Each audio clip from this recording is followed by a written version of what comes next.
eu sou a Priscila Laranjeira e você é muito bem-vindo ao Conversão, o podcast aqui da TV Jet. Se você está curtindo os conteúdos que a gente coloca aqui no canal, curta, comenta, compartilha. Deixa aquele seu joia pra gente. Olha só, deixa eu falar um pouquinho de um livro que tá super oportuno. Suicídio. Dor, depressão, vícios, tristezas tem levado muita gente a pensar em tirar a própria vida. Mas Deus não está nesse negócio não, viu? Leia o livro do pastor Jorge Linhares e entenda que Deus tem um projeto, um plano para você e Ele quer restaurar a sua vida. O nosso convidado de hoje é casado com a Rita de Cássia. Ele é pai da Aline e da Alessandra, tem 4 netinhos, o Arthur, o Davi, o Benjamin e a Luísa. Ele é presidente e fundador do Ministério Tanque de Betesda, lá em Itaperuna. Ele faz parte da diretoria do Conselho de Ministros Evangélicos do Estado do Rio de Janeiro. E também é membro do Conselho Interdenominacional dos Ministros Evangélicos do Brasil e do Conselho de Pastores e Ministros de Itaperuna. Dá para ver que ele é bem participativo. Ele ministra em congressos para casais, para líderes, tem livros publicados, é professor de português. Estou falando do pastor Arnolfo Pinheiro. Bem-vindo. Muito obrigado. Esse currículo tive que ler, hein? Não é? Olha só. Meu Deus do céu, né? Amém. Mas tudo bem, Priscila? Tudo jóia. Tudo 100%, né? O senhor escreveu alguns livros e um deles me chamou super atenção. Sim. Não li ainda, mas vou ler. Você escreveu sobre Maria, a mãe de Jesus. Por que um evangélico escolheu Maria, a mãe de Jesus? Pois é. Eu sei que ela tem moral com a gente, muita, não é? Mas não é tão falada quanto merecia, né? É porque, às vezes, o excesso de um lado faz com que o outro lado anule a importância da pessoa. Maria foi uma pessoa muito importante, não foi uma mulher, simplesmente uma mulher. Foi uma mulher muito especial, porque foi escolhida para isso. Foi escolhida, achou graça diante do Senhor. E com ela nós aprendemos muitas coisas. Nós temos muitos personagens bíblicos e ela é uma dessas personagens. Uma pessoa que ensina muito, né? Ensina sobre humildade, ensina sobre esperar em Deus, ensina a perseverar em Deus, a confiar na palavra de Deus. Maria correu risco de vida. Sim. Ao aceitar ser a mãe do Salvador. Sim, com certeza. E pela história, Maria devia ter os seus 14, 15 anos, quando o anjo anunciou que ela seria a mãe do Salvador. 14, 15 anos, porque é essa idade que o pessoal casava naquela época, né? E ela aceitar isso, entender isto, é algo assim que só pode vir da parte de Deus também. Tem que ter um preparo muito grande. Eu costumo falar que Maria, ela entendeu, se a gente olhar o texto, ela vai se surpreender não com a visão do anjo, pensa direitinho, mas ela vai se surpreender com aquilo que o anjo disse. Isso significa que ela já tinha experiências sobrenaturais. Porque quando o anjo... Imagina você numa sala, imagina você dentro de casa e de repente você olha no canto da sua sala, tem um ser, tem um homem lá. Eu vi um anjo. Não é? Eu achei que não era. Pois é. Mas são essas coisas que são reais e que às vezes a gente passa batido, né? Então, para Maria ter tanta facilidade em aceitar, eu acredito que ela já estava ali vivendo a presença de Deus. Sim, ela chega a questionar, né? Porque se acontece isso hoje, uma visão de um anjo, tem muita gente que saía gritando, né? É ladrão que está dentro de casa, não é? Mas verdade. A visão de um anjo, ela questiona o anjo. Como é que vai ser isso, né? Como é que vai ser isso se eu não tenho intimidade nenhuma com o homem? Como é que vai ser? Até o diálogo é ousado, né? Sim, exatamente. Então, isso denota que ela já tinha uma experiência do sobrenatural. O sobrenatural na vida dela. Já era algo que, quase que, eu diria até que era do cotidiano dela, porque não se assustou. No seu livro, o senhor chega a colocar algumas lições que Maria deixa pra gente? Sim, com certeza. Pode citar algumas? Sim, uma delas é exatamente a humildade, né?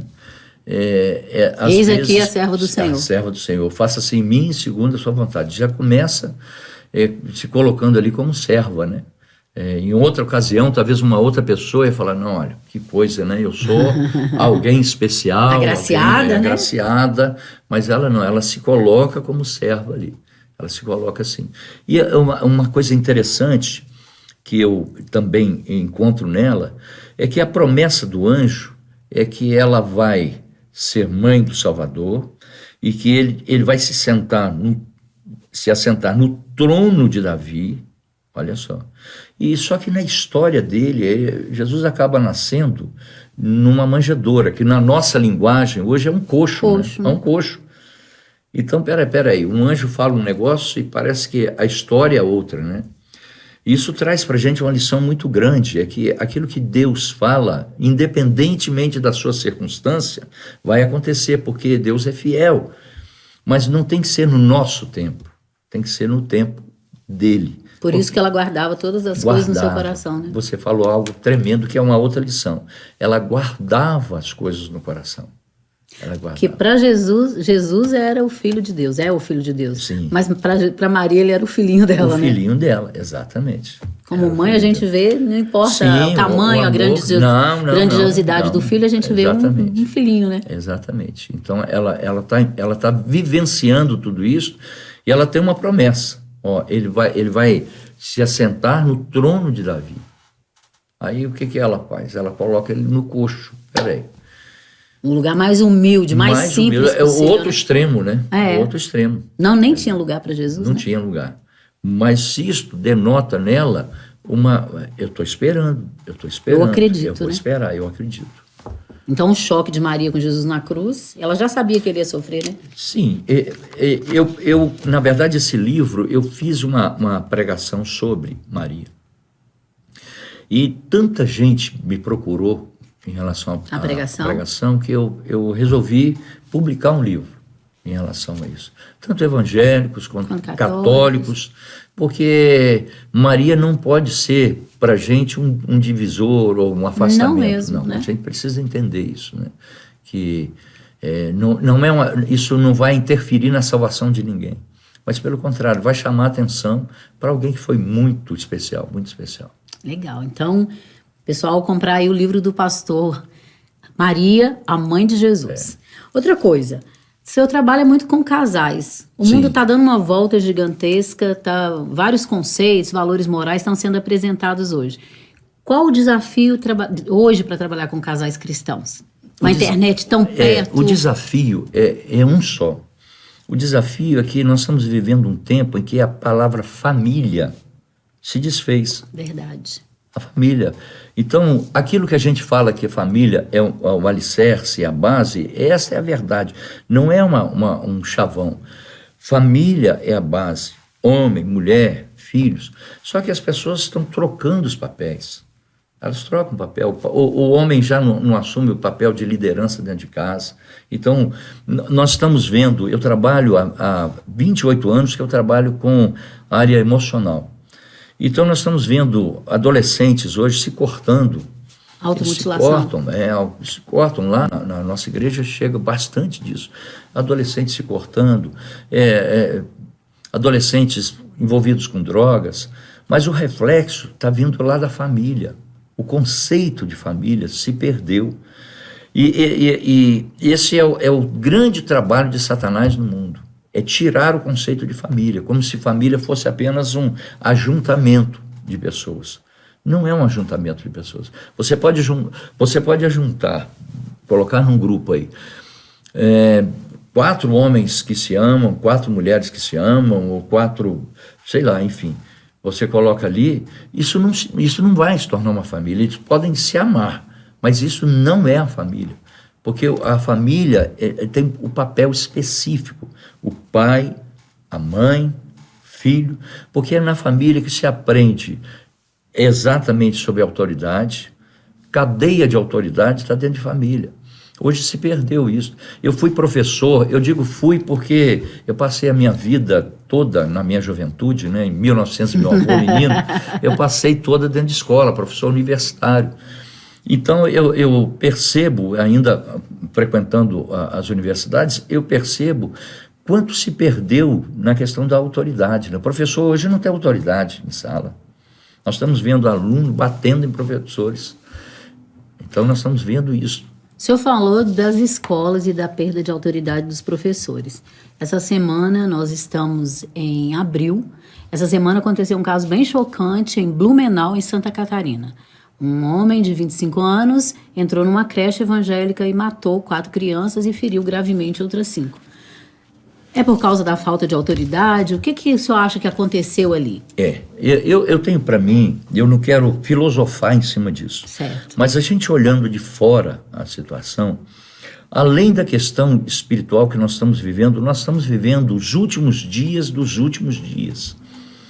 Então, eu não quero ser pessimista, mas eu preciso ser realista. Okay. Então, a palavra de Deus ela vai nos mostrando o caminho para onde nós estamos indo. Agora, tudo isso é reflexo. A escola, ainda para aqueles que têm uma família disfuncional, a escola incomoda. Você veja bem, não só esse caso, mas quantos casos no Brasil, nos Estados Unidos e em tantos lugares no mundo, em que as pessoas pegam uma arma e vão para dentro da escola. Na verdade, eles querem ferir um negócio chamado família. Compreendeu? Entendi. Família, eles querem matar fruto da família. E isto é algo que é relacionado à questão espiritual mesmo. Tentar tirar o conceito de família no mundo é o papel de Satanás hoje. Porque desagregando a família vai desestruturar toda a base. Completamente. A sociedade, toda, o país, a nação, a igreja, tudo, né? A igreja, tudo. realmente. Exatamente, porque a família é que dá esse toque. Então, a escola ainda lembra a família. A escola Sim, ainda a lembra escola isso. Né? Lembra a autoridade. Tanto que tem a obrigatoriedade dos pais mandarem seus filhos para a escola. Para a escola, exatamente. Então, é o foco, o alvo, quando se pensa em família, pensa-se em escola, em educação. E é onde a pessoa já desorientada, ela vai exatamente ali, ela quer destruir aquilo ali. O senhor é a favor de armar os professores, treinar alguém, ou segurança armado na porta da escola? Acho que resolve? Não resolve, mas ajuda. Se minimiza, né? Sim. Porque, veja bem, eu não digo professor, mas eu digo o seguinte... Segurança, né? Nós precisamos restaurar também a questão da autoridade.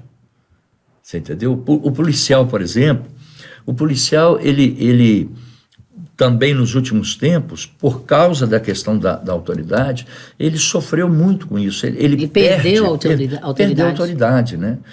Perdeu a autoridade. Então, é necessário que as pessoas aprendam a estar dentro de uma cadeia de autoridade. Para você ter uma ideia, quando Jesus estava aqui, em carne, aqui, ele falava assim, não, eu não faço nada que o meu pai não tenha feito primeiro. Jesus estava falando de cadeia de autoridade. Ele estava falando isso, olha, eu estou debaixo de uma cadeia de autoridade. Até no Getsemane, né? Até no Getsemane. Então, veja bem, quando se fala de um policial na escola, é necessário que se dê segurança, sim. É necessário que se tenha... Não o professor armado, não alguém... A função do professor não é essa, né? Apesar de que está surgindo muitos heróis. Sim. Nessa situação, os professores tentaram colocar as crianças em banheiros, trancaram portas, né, para evitar que a coisa fosse pior. Exatamente. Isso é um instinto até de sobrevivência, isso é muito bacana. Mas você veja que até o papel do professor, de forma geral, vai se perdendo, se diluindo. As pessoas vão perdendo essa noção de que é o professor. Hoje, a questão da educação, sobretudo no Brasil, eu não quero falar do exterior, mas do Brasil, a educação de forma geral, e sobretudo a educação universitária, ela passa mais pela informação do que pela formação. Então, eles estão interessados em informar alguma coisa, mas não formar alguma coisa. E isso reflete nos atendimentos, né? A maioria dos profissionais não está preparado para nada do que se formou. E o curioso é que, veja bem, na minha época, 1900, meu avô menino, eu como aluno... Olha, não vou falar de idade aqui não. Eu como aluno, eu me lembro que tinha lá, e eu não quero ser saudosista, mas eu preciso resgatar algumas coisas. Uhum. E tinha lá moral e cívica, tinha lá na escola educação, Porque eu li há um tempo atrás, não sei quando, nem onde, nem sei o autor, mas um livro intitulado assim, Jesus salva, mas não educa. Sim. Jesus salva, mas não educa. Por quê? Porque se perdeu isso na escola, né? As pessoas falam de igual para igual, batem nas costas do professor e fazem isso, diretor. Eu me lembro, na época, quando chegava o diretor em sala, todos nós ficávamos em pé. Era autoridade, né? Autoridade.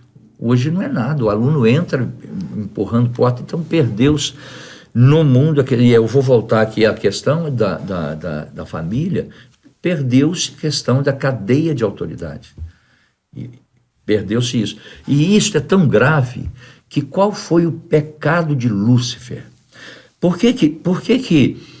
Veja bem, por que o homem pecando, Deus envia o seu único filho para resgatar o homem? Por que Lúcifer pecando, Deus não enviou ninguém?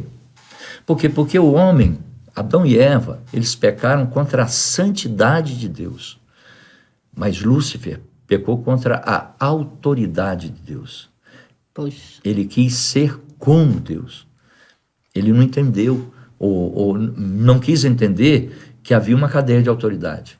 Ele quis ser como Deus. E esse é o grande problema. O homem merecia ser resgatado. Sim, porque ele pecou contra a santidade. Olha, você pode mexer nisso aqui, não mexa nisso aqui. O que tinha naquela árvore, então? Não tinha. Não tinha nada, né? Não tinha nada. Deus poderia ter dito, olha, você não pode varrer aquele lado ali. Deus só estava vendo a mesma coisa. O problema não era a árvore, o problema era a obediência. Adão e Eva, eles pecaram contra a santidade.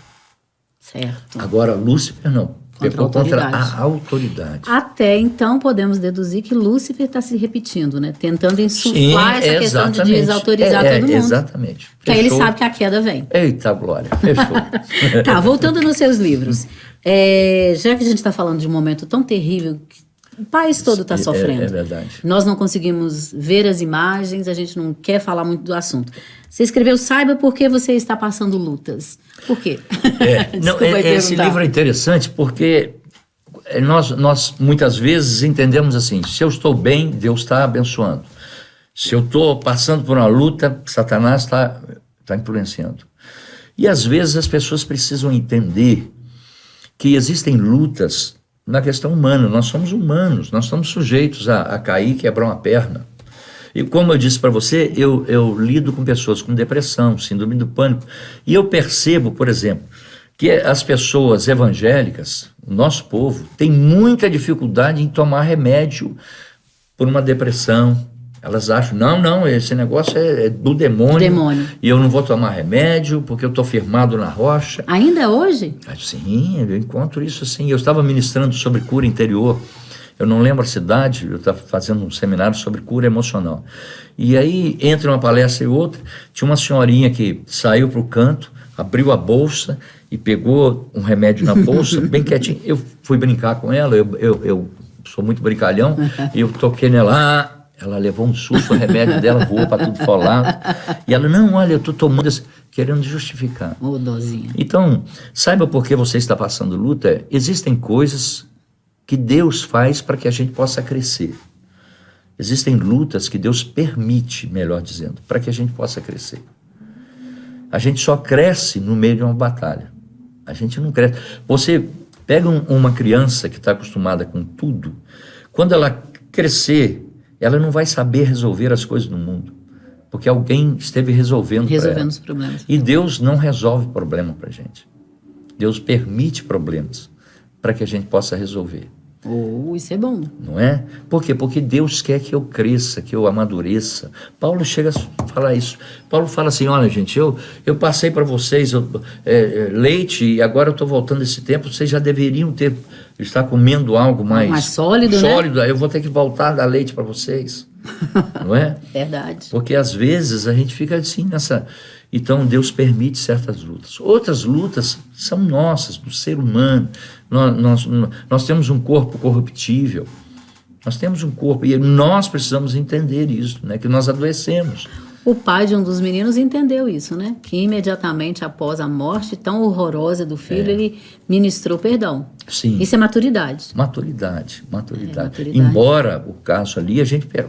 Claro que um sofrimento desse, a ficha vai caindo. né? Sim, a ficha, nem tem dúvida. Tempo, é chegar em casa e. Sentir a ausência, né? E a cama e a roupa, enfim, essas coisas.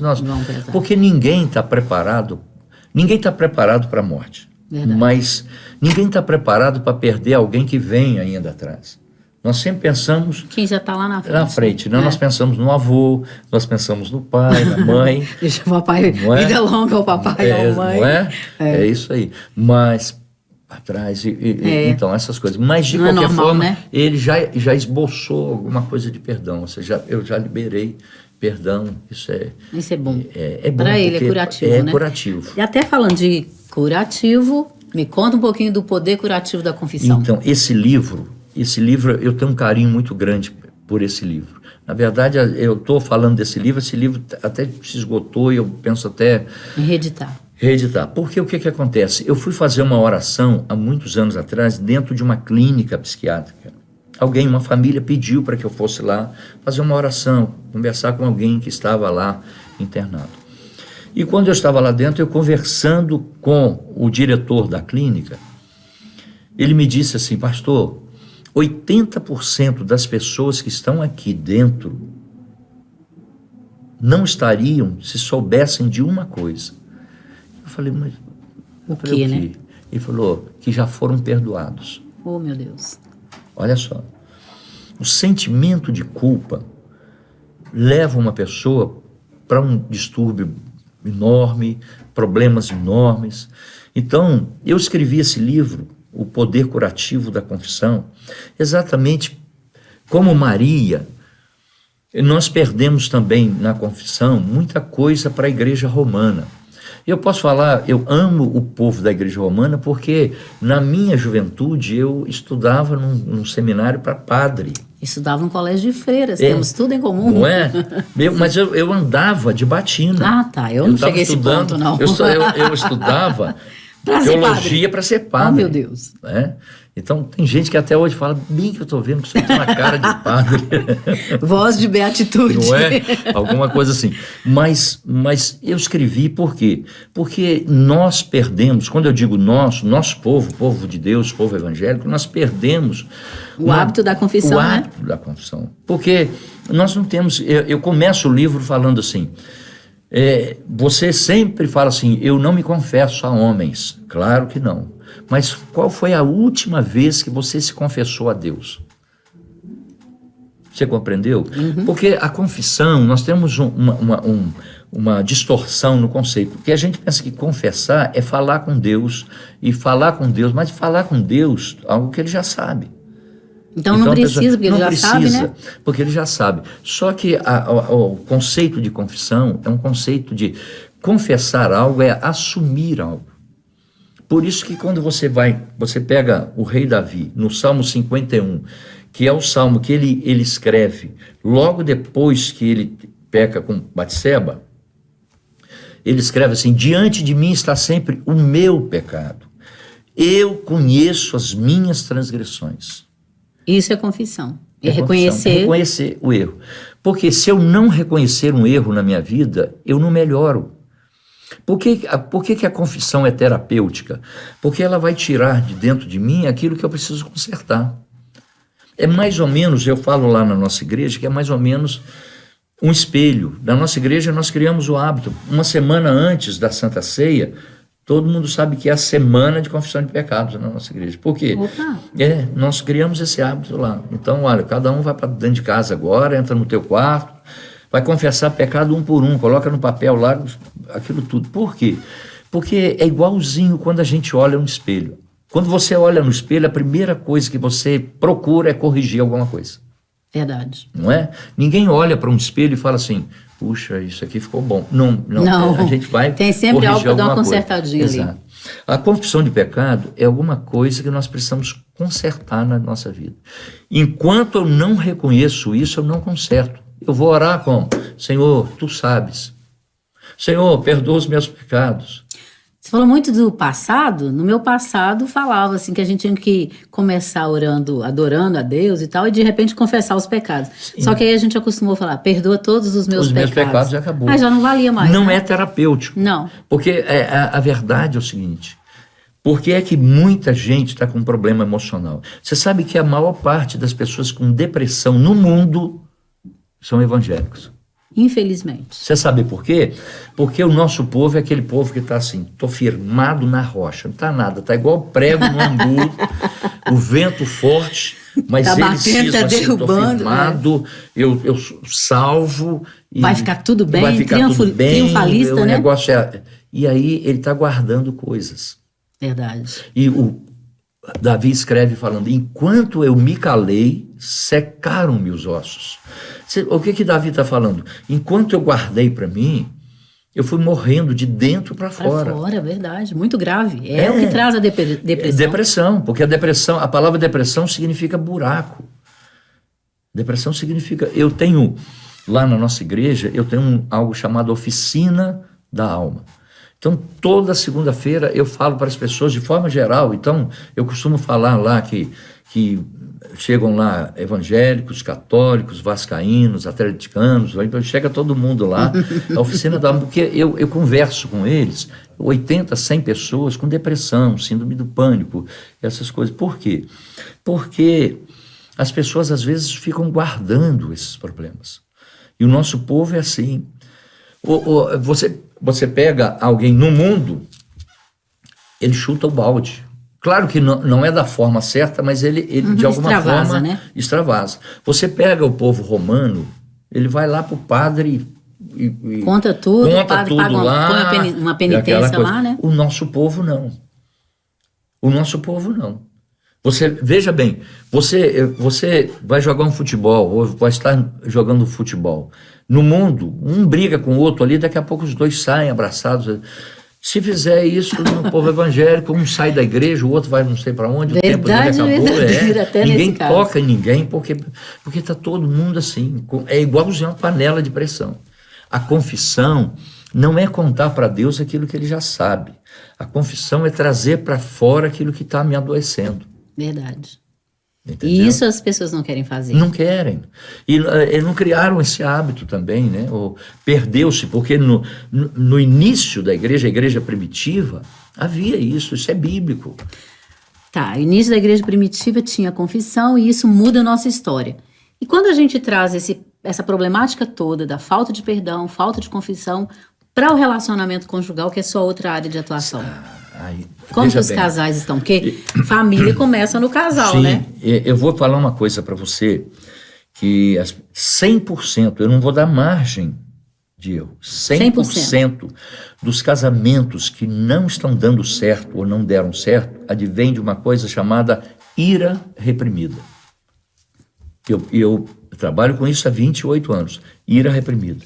A palavra de Deus diz assim, irai-vos e não pequeis, mas não se ponha o sol sobre a vossa ira. O que o Senhor está falando? Você pode ficar nervoso, o casal pode brigar, só não pode deixar para outro dia. Ai. E esse é o problema, porque a ira reprimida é o maior veneno na alma de uma pessoa. Porque hoje a pessoa fala assim, não, eu esqueci, passou. Não passou. Não passou.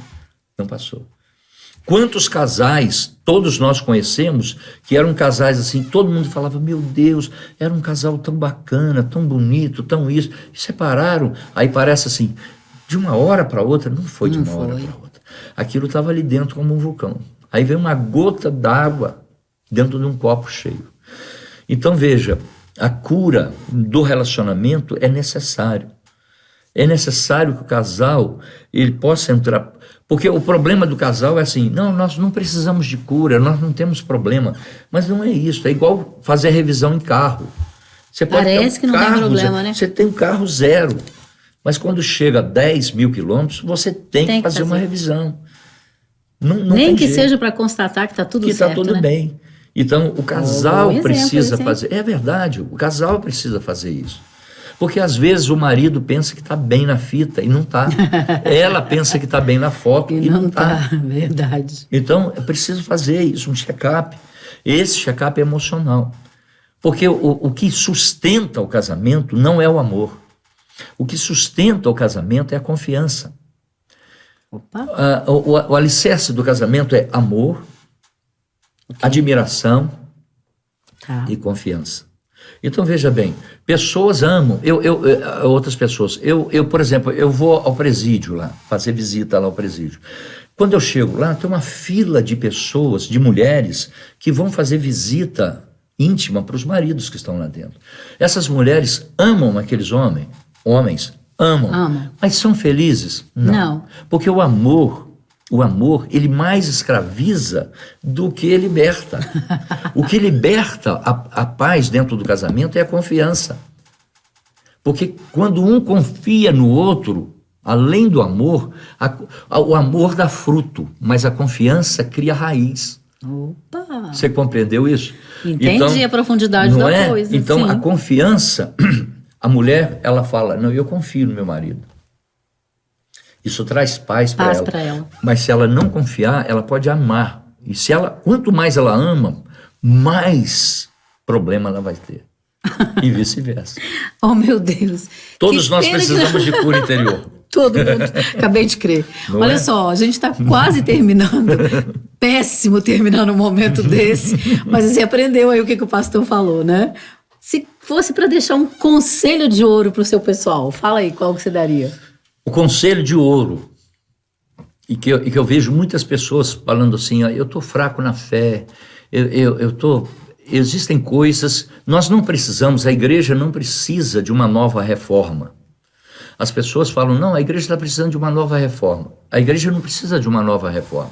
A igreja precisa voltar urgentemente ao princípio. Qual é o princípio? É palavra, confissão, jejum e oração. O casal precisa estar orando.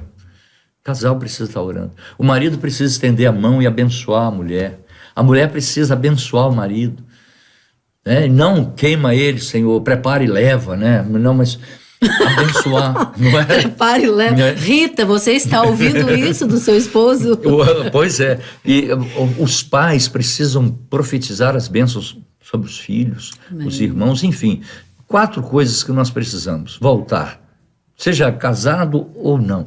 É a palavra de Deus todos os dias, porque isso aqui é que nos alimenta. Amém. Não tem outro jeito. É isso aqui que nos alimenta. A oração, o jejum e confissão de pecados. Amém. Glória a Deus. Deus abençoe você. Amém. Então, esse foi o Conversão com o pastor Arnolfo Pinheiro. E se você está gostando desses conteúdos, acessa lá o nosso site da TV Jet, dá uma olhadinha nos podcasts do Conversão, dá uma olhadinha nas outras programações e curta a TV Jet e a Igreja Batista Getsemane. Até a próxima. Muito obrigada.